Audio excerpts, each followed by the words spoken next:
Épître aux Hébreux, chapitre 9.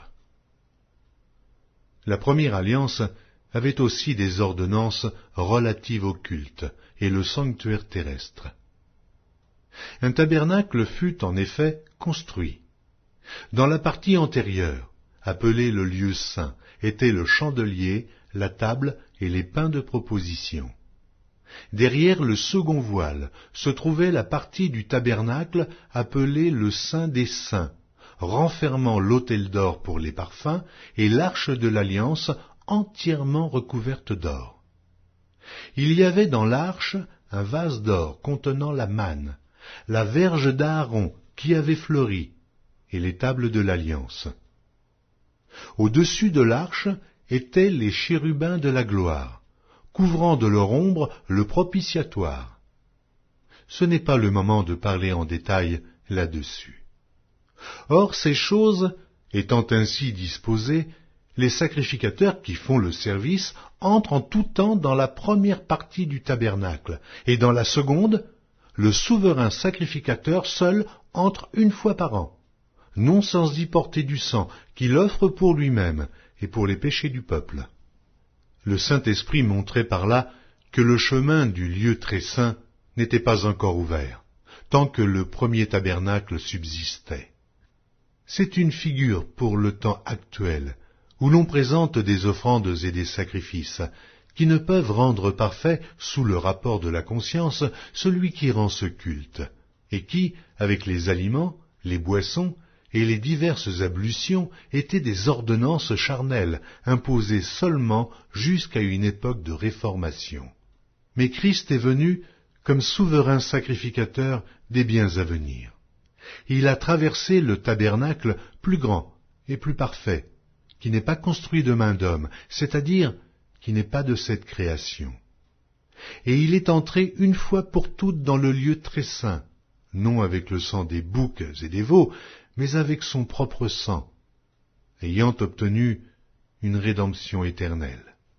Car si le sang des taureaux et des boucs et la cendre d'une vache répandue sur ceux qui sont souillés sanctifient et procurent la pureté de la chair, combien plus le sang de Christ qui, par un esprit éternel, s'est offert lui-même sans tache à Dieu. Purifiera-t-il votre conscience des œuvres mortes afin que vous serviez le Dieu vivant?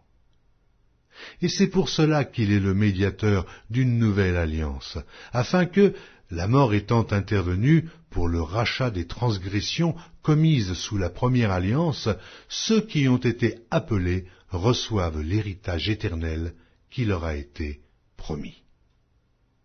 Car là où il y a un testament, il est nécessaire que la mort du testateur soit constatée. Un testament, en effet, n'est valable qu'en cas de mort, puisqu'il n'a aucune force tant que le testateur vit. Voilà pourquoi c'est avec du sang que même la première alliance fut inaugurée. Moïse, après avoir prononcé devant tout le peuple tous les commandements de la loi, prit le sang des veaux et des boucs avec de l'eau, de la laine écarlate et de l'hysope, et il fit l'aspersion sur le livre lui-même et sur tout le peuple en disant: « Ceci est le sang de l'alliance que Dieu a ordonné pour vous. » Il fit pareillement l'aspersion avec le sang sur le tabernacle et sur tous les ustensiles du culte. Et presque tout, d'après la loi, est purifié avec du sang, et sans effusion de sang, il n'y a pas de pardon.